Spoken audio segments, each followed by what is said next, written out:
It's great you guys have the wheel of names. I had not planned on saying this, but I teach public speaking to teenagers.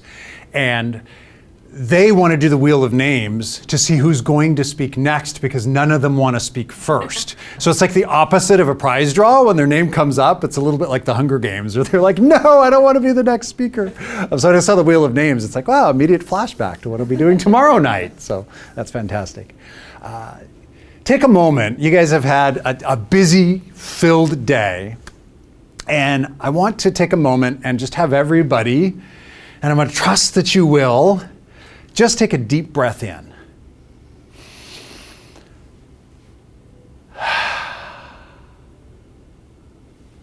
And then do it one more time.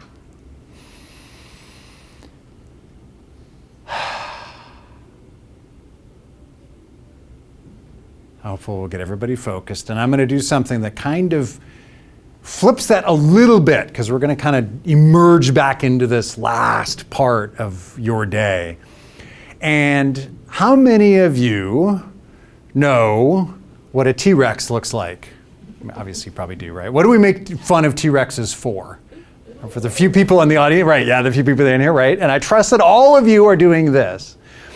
And one of the things that I teach is because sometimes we have this inside of us, right? There's something that drives us. Some days more than others. Some days we're like ready to go, and other days we're like, I don't want to go. But there's something inside of us that propels us, that moves us. And sometimes it's some lifetimes, where you feel like this reach is short, like you're not doing enough, or you're not making enough of a difference, or enough of an impact, or enough of a connection. Maybe it's just trying to connect with your mom. Maybe it's trying to connect with that client or that coworker. So I want everybody to do this, and I want everybody, because it's going to get the energy up in what you've been doing on break. Maybe your energy is really high anyway. I'll just keep it high. I'm not hype, but in that area of sort of focus, I want everybody to roar like a T-Rex on the count of 3. Ready? 1, 2, 3. Roar! Okay, good. Very nice. I will applaud for you all. And we can bring up the first slide. I'll be popping in and out of slides just a little bit, and so I love having the help here. I see you. Connection and impact through story. I see you is not just, hey, I see you. I see you too, bro. What that is it's a saying in the Zulu tribe in South Africa. The Sowaboda is the way you say it. But what it means is I recognize you, I value you, I see your humanity. And there's a connection between us that's sacred. And you have faults, and I have faults, and we all have faults, but that connection between us is sacred. And what I want to do is take these next few minutes that I have with you all and create that connection, even online. I've been online for 2 years. As we all know, we've all been online to some extent for the last 2 years. We can still make those sacred connections. And I'm trying to figure out, there we go. What I want everybody to do now, I heard it was a little informal here, which is great. I really like that. Just trying to balance like technology at the same time and speaking to video. Even after 2 years, it's still a little weird, isn't it? Because we're still in that weird disconnect. Like eye contact. Like I can look right in the camera, but now I can't see anybody else. But I can look at everybody else, but now it doesn't look like I'm looking at any of you online. So we have to play a little bit with this online connection and sort of pretend like we have eye contact with one another. When we're in real life, I can look into everybody's eyes and create that connection. So as we go through this, we're going to fumble our way through this together, but at the end of it, what we want to do is have an experience, some tangible things that you can take with you to say, okay, I can communicate with myself, with my community, and with the world even better. So what I want you to do is I just want you to look at the screen, and I just want you to say, I see you. And for those of you in the room, look at each other and just say, I see you. I see you. I recognize you. I value your humanity. Now, the first thing I'm going to talk about is rising above the noise. Because in order for us to communicate with each other, there's noise. And it's not just, we always think of noise as like actual noise. Like if you've been to a sports club or just a busy street, you're talking on the phone and you're like, what? I can't hear you. That is noise in communication. Noise is noise. But also, if the room's really hot, that's noise, because it can be distracting. If you're outside in Saskatchewan and you're trying to have a conversation with somebody and it's January, it can be distracting because you're freezing. That's noise. I was at the airport this summer, first time traveling in a couple of years, and my wife and I were sitting in the lounge, and we've never been to a lounge before, but I'm like, oh, let's do the lounge, right? Because it's been a couple of years, so we'll indulge. So we went to the lounge, and I'm sitting and I'm facing the window, and she's facing the other direction. We're having this really good conversation. And after about 10 minutes, she goes, and I'm like, I'm sorry, I'm just looking out the window, because I'm a plane geek. Anything that comes above the ground, planes, spaceships, anything, I'm all over it. And so I'm just watching the planes, and we're having this great conversation, but that was noise. That was distracting our conversation. So we have these elements that jump into our lives that distract us from that true connection. And when we're online, that's even more so, because we have these other things. I can't see some of you on screen because your cameras are off, and that's okay. But that means you could be doing the dishes, or you could be walking your dog, or whatever, and I do the same thing. But those are elements of distraction that can create more of a disconnect in communication, which means it takes more energy in order for us to communicate with each other. Now, what about the first thing, which is communication with ourselves? So we're going to cover three things. And we're going to kind of do it, because I have an acting background, in sort of three acts. So the first act is refresh and communicate with yourself. The next act is to renew and communicate with other people. And lastly, it's to reconnect and communicate with the world around you. So the first thing that we have to do is communicate with ourselves. What kind of story are we telling ourselves? And this tree is going to be up for a while, so we can take off the screen share, because now it's just going to be me doing this for a while. But the idea in communicating with ourselves is we have noise in ourselves. It's the story that we tell ourselves, right? The story that we tell ourselves inside of our head. How many of you wake up in the morning and say, I have to go to work today? On days you have to go to work, of course, but how many of you get up in the morning and say, I have to go to work today? How many of you don't say, I have to go on vacation today? How many of you say, I get to go on vacation today, or I get the day off today, but I have to go to work? What if we said, I get to go to work? Now, I don't simplify that, because days are hard, and I know that everybody's overworked and overstressed, and there's a lot that's been going on, and humanity's gone through this world crisis for the last 2 years. But just by having that little flip, it's a choice, by having that little flip of saying that word when you wake up, instead of saying, I have to go to work today, but saying, I get to go to work today, does that help us change our perspective? Now, when I learned this, I went to my older daughter. She's at university. And I was telling her good night. I'm like, good night.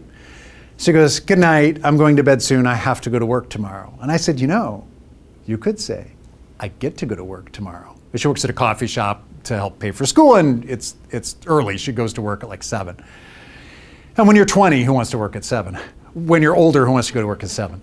I said, well, what if you said, I get to go to work today? And she looked at me from her bed, and she looked straight at me, and she goes, no, Dad, it's okay. I'm good, thanks. So it is a choice. You can say, I get to go to work, or I have to go to work. It's up to you. Robin Dunbar, who's a sociologist, he came up with this number. It's called Dunbar's 150. Some of you may have heard of it. And what he's discovered, and this is actually proven out through companies, through militaries, through nonprofit organizations, even through our friend circles, is that our emotional capacity to exchange energy reaches about 150 people. Some a little more, some a little less. Doesn't matter if you're an introvert or an extrovert. Maybe if you're a crazy extrovert, you'll see those 150 people more often. And if you're an introvert, maybe you only see them like once every 6 months, and you're okay with that. But you're still stuck in that 150 just about. And our human exchange of energy, because it takes energy to connect, even if you get energy as an extrovert. And the introvert-extrovert, like how many of you have done like Myers-Briggs? Okay. I don't want to diss Myers-Briggs, but Myers-Briggs kind of does black and white. Psychologists actually use Ocean, or the Big Five, which puts it a little bit more on a scale, because most of us are on a bell curve. Most of us are ambiverts. Most of us are in the middle, and we might lean one way or the other. I'm exactly an ambivert. I'm 51% extrovert, 49% introvert by those tests. And psychologists, personality psychologists will say it's way more complicated than black and white. But Dunbar has discovered that no matter whether you're an introvert or an extrovert or where you're at on this bell curve, you have that capacity to connect with about 150 people.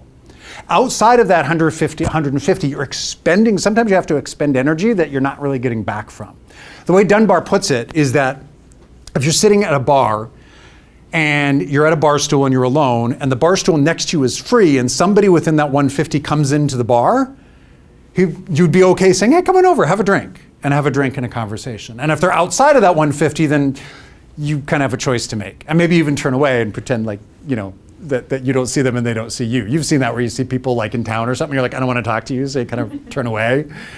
So this is where that 150 kind of comes in. Even if you're Oprah and you have like 20 million followers, 20 million people might want to have a drink with her, but she probably only wants to have a drink with about 150 people.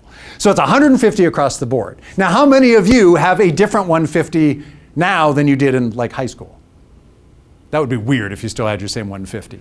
So especially like knowing people that I knew in high school, I'm like, some of them haven't actually changed.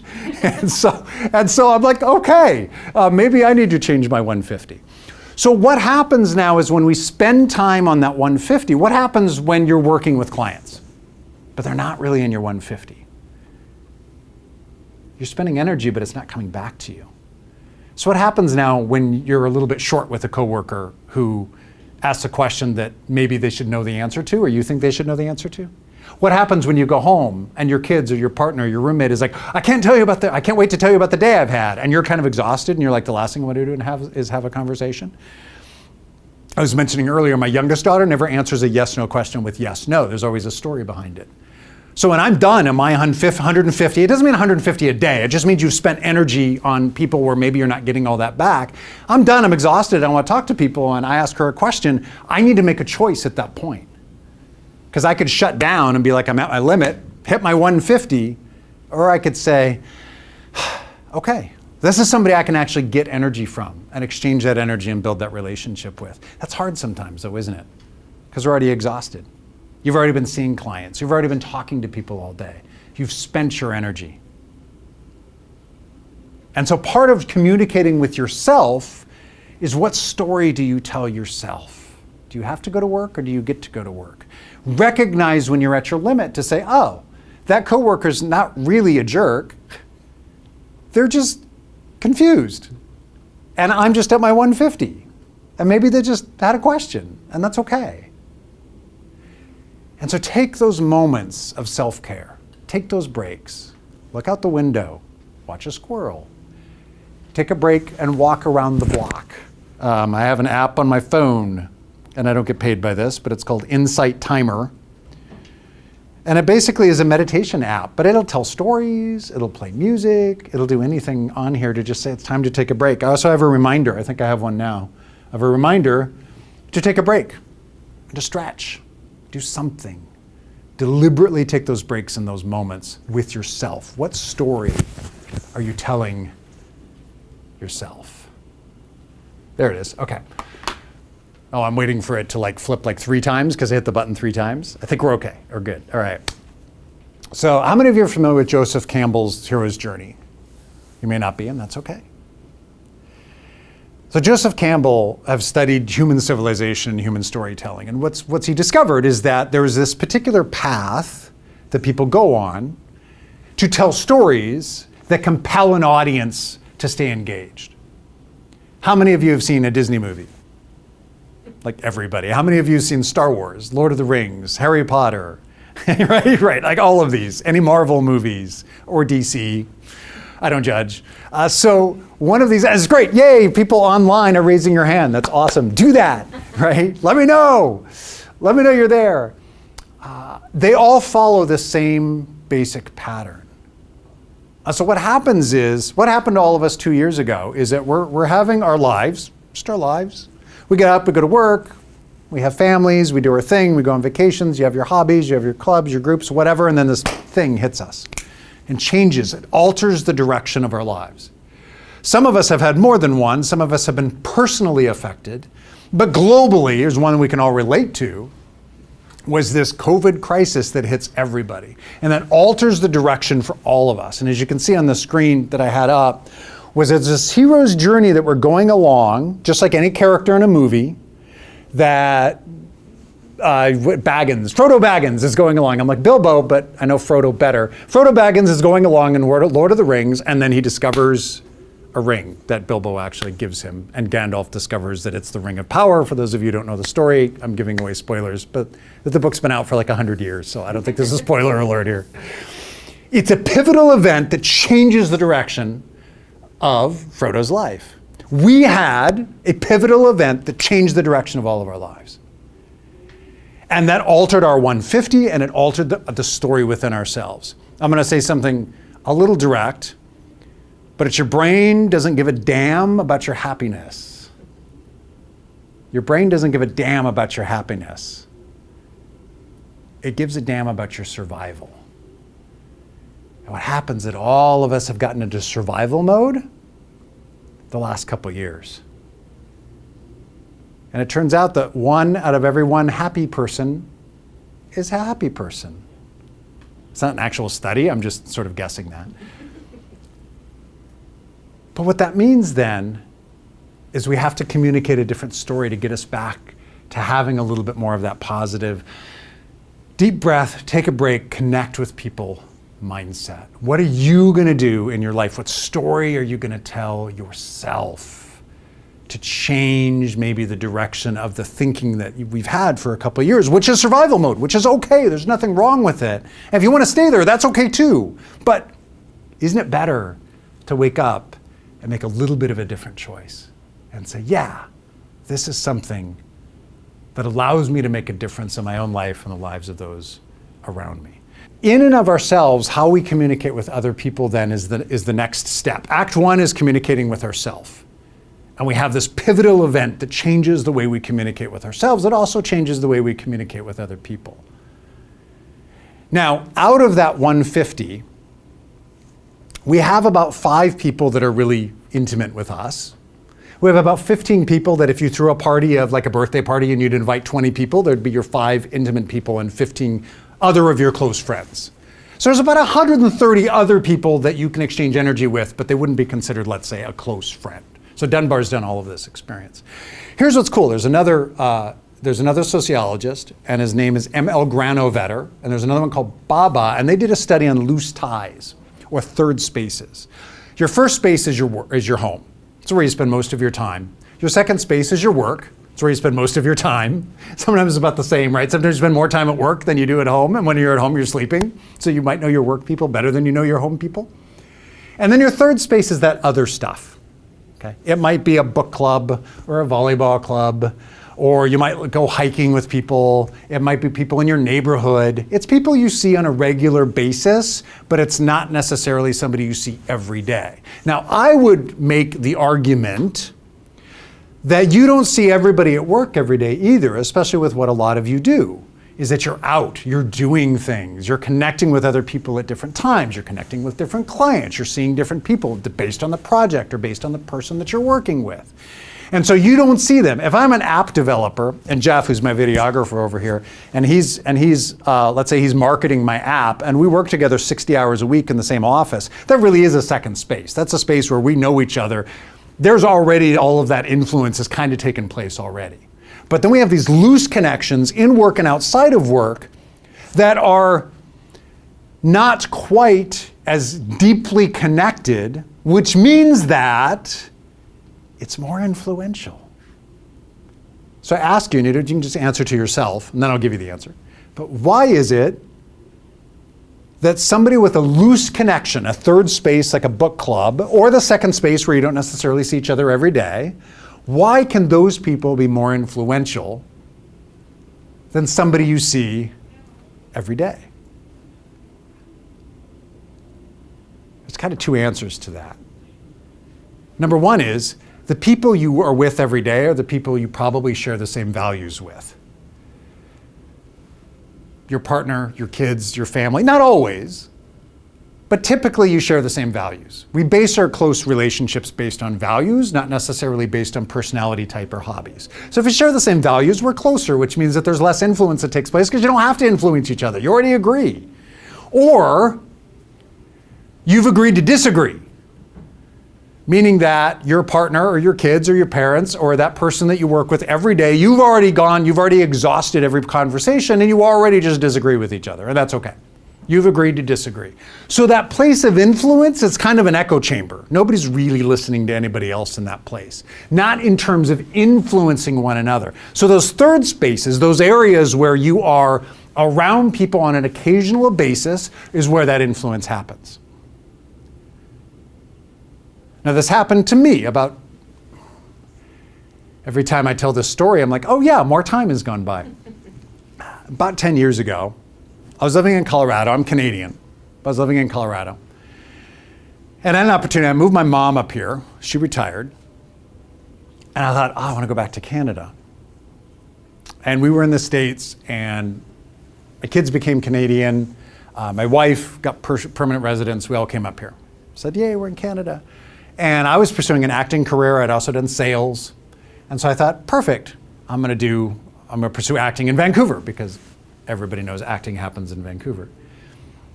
I also had a job lined up that would have paid significantly amount of money and encouraged my acting career. So I thought, this is perfect. Like the stars are aligning for me for all of this to fall into place. And I'll be wealthy and famous and living in Vancouver. You know those inciting incidents on the hero's journey?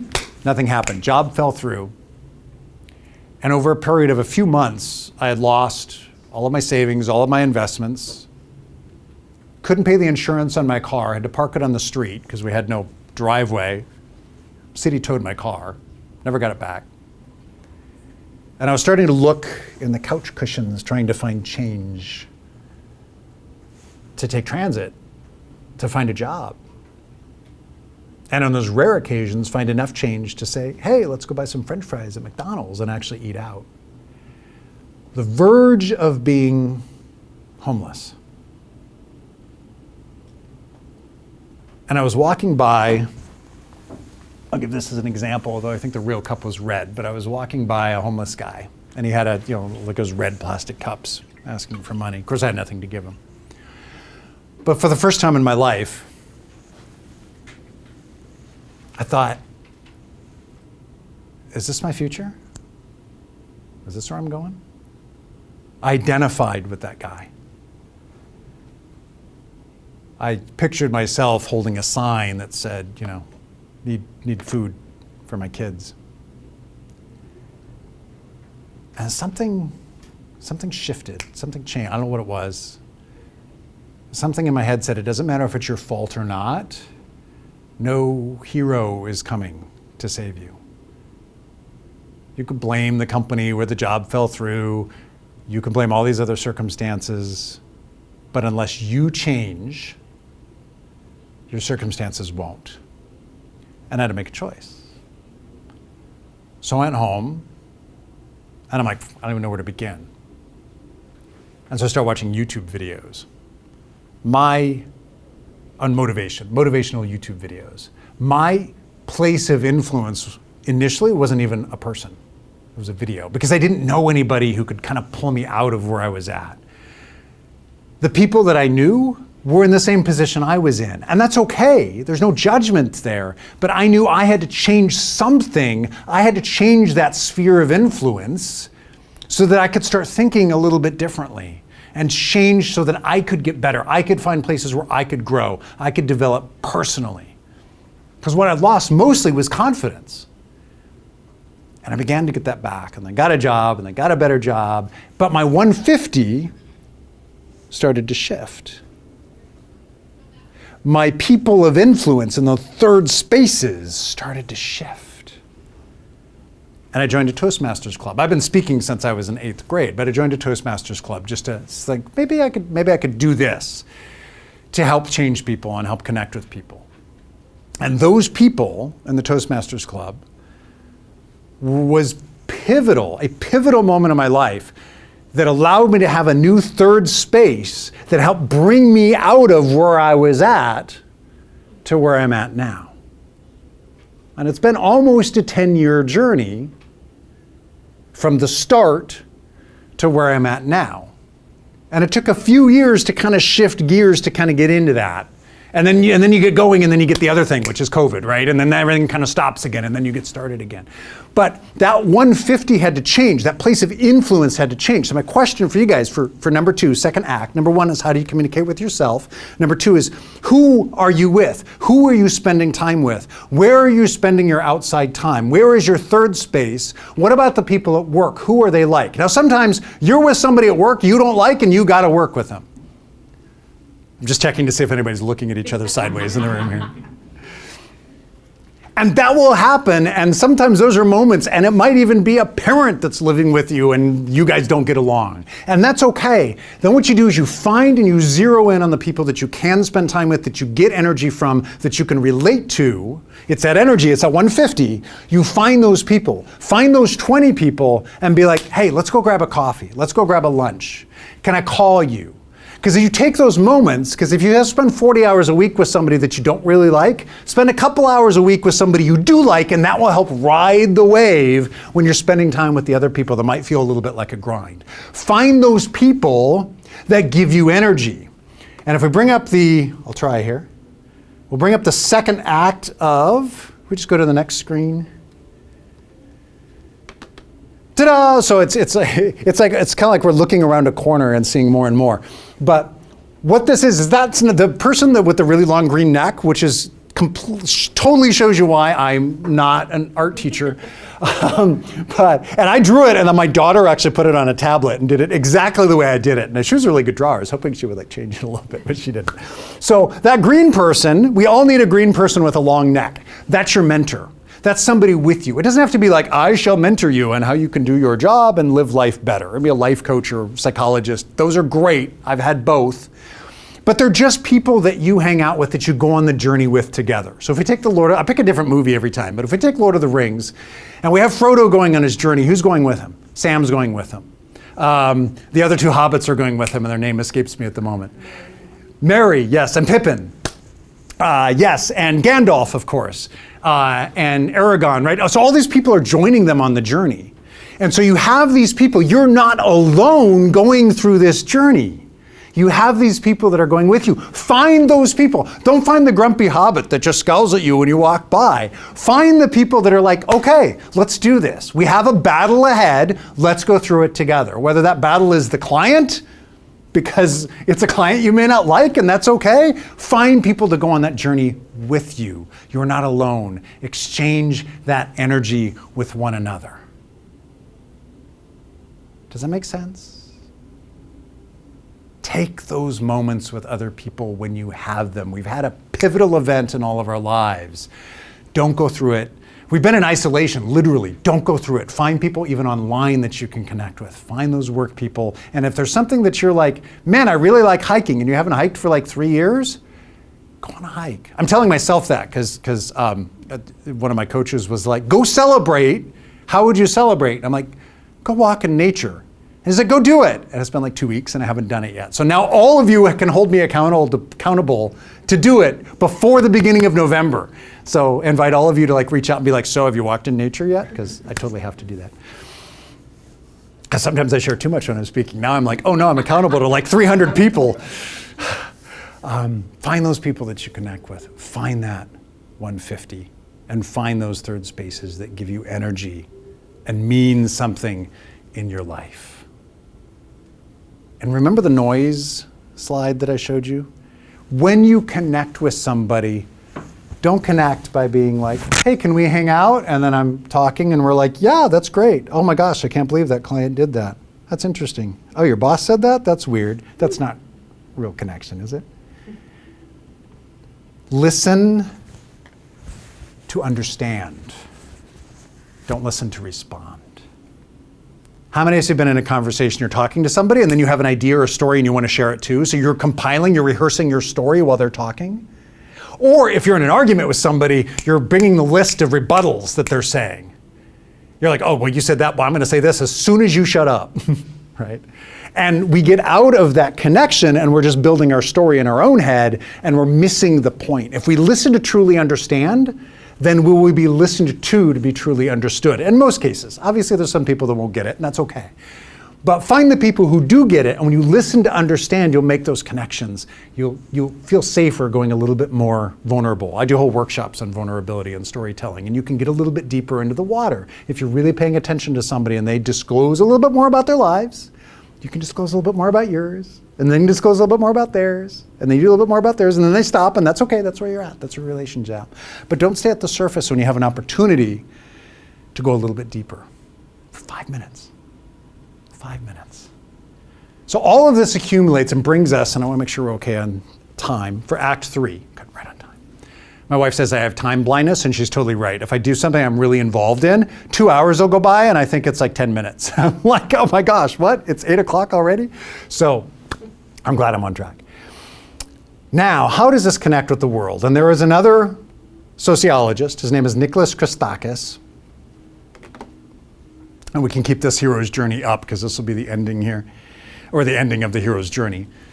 You guys got another like 2 hours with me, but Nicholas Christakis did a study. How many of you heard of 6 degrees of Kevin Bacon, or 6 degrees of connection, basically, that we're connected to everybody through 6 degrees? I know somebody who knows somebody who knows somebody who knows somebody who knows somebody who knows Kevin Bacon, or whoever. Barack Obama, whoever it might be, doesn't matter. It's weird that the world is that connected. With social media, Neil deGrasse Tyson, granted he's an astrophysicist, not a sociologist, but he says we could be up to 4 degrees connected from anybody on the planet. There's some people who are like, sweet, I'm connected to this person. Other people are like, oh, I don't want to be that connected to them. But we are that connected. But here's what Nicholas Christakis found as a sociologist. We are 3 degrees of influence away from each other. What that means is that if I treat Jeff really well and I make him feel good, he's my videographer, he's over there.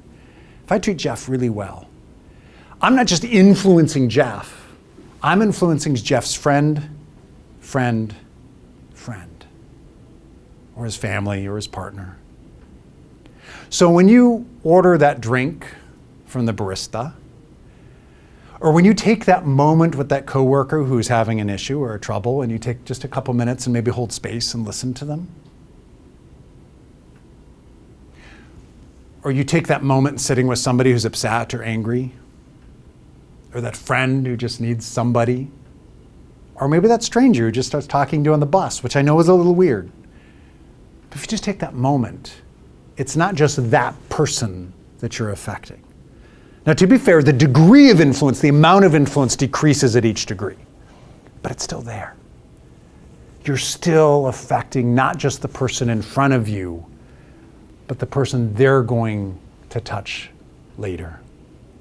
I mean, what if you make a barista laugh and then that person comes in to get the coffee behind you? How do you think they're going to treat that next customer? How do you think that customer is going to feel? Now that's especially powerful when we're in that 150 loose connection, that 130 or so that's not in the echo chamber but outside of that, but it's true with anybody. It takes energy.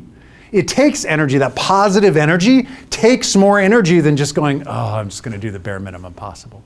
But when you put into it, you get energy out if you can make that choice to say, I get to do this today. I get to make a connection with somebody today. That changes our perspective on the entire world. And as we do that, that's when influence really begins to happen. That's when Frodo gets rid of the ring into Mordor. That's when the company, the fellowship, wins. And that's when the world begins to change. Now, obviously in a story, it's much more dramatic. And the battle is, we're not battling orcs or dragons. Lots of times we're just battling what's in our head. But if we go through that battle and we're not alone, then what happens is the world, a little bit, but if enough people do it, a little bit, the world begins to change, which is the third act. How can we influence and change, not just those that are within our community, but those beyond it? And we can all do that because all of you are out there doing things and connecting with different people. Now, I will say this, that my story, and you haven't heard all of it, we won't have time to go into all of it, but my story, as traumatic and dramatic as it might be, I have to acknowledge that as a cisgendered white man, it's not as hard as many of you, simply because of who you are. That's not fair. But your story can even be more inspiring and reach more people than me. That still doesn't make it right, but it can make it true. And my heart is to take everybody and help all of us get to where we want to go, to make our communities a better place.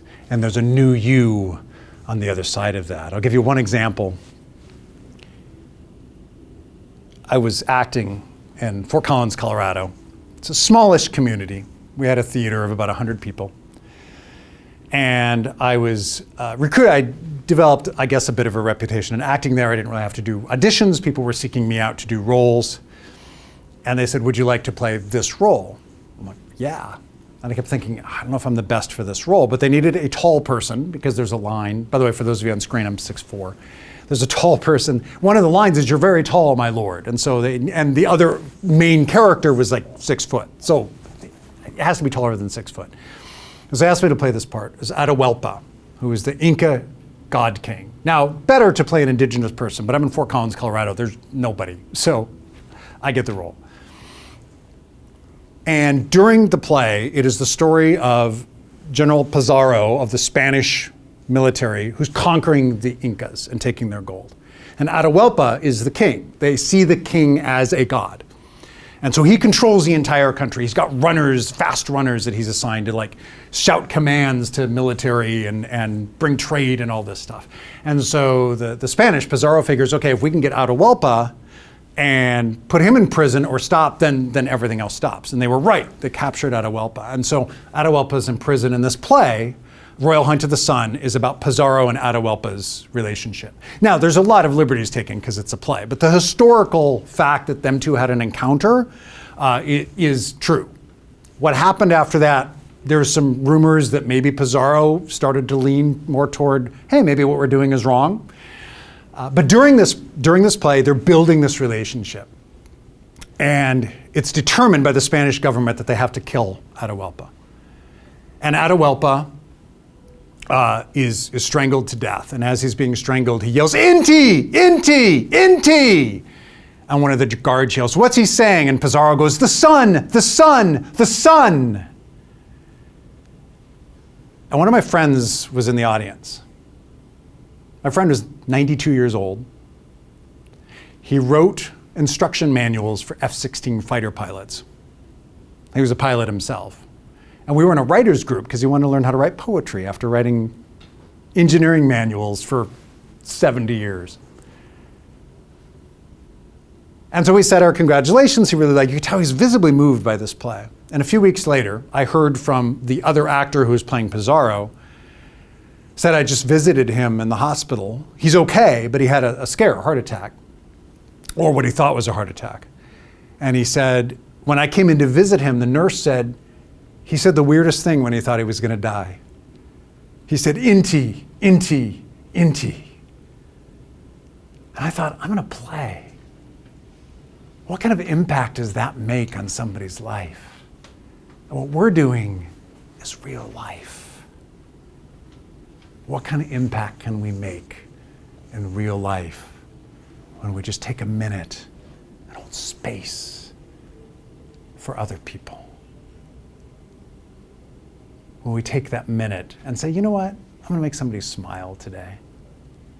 I'm going to get to go to work today, and I'm going to not be mad at that coworker. I'm going to actually hold space for them and see where they're coming from and seek understanding. And understand when you talk to that client or when you talk to that partner that what you're doing is affecting and causing a ripple effect. If you do math really quickly in your head, and I'll wrap up with this, that our influence, granted, our influence is not entire 150. It can go beyond that. And then it's not 150 because there's some people that are echo chambers. But then your 150 changes over time.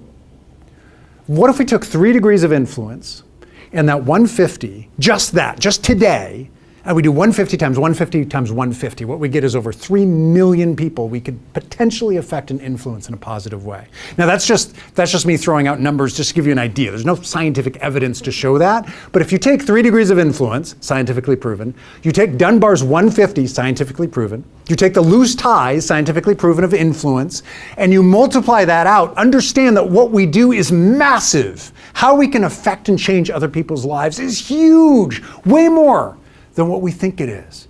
It literally can span the globe. Heroes are more complicated.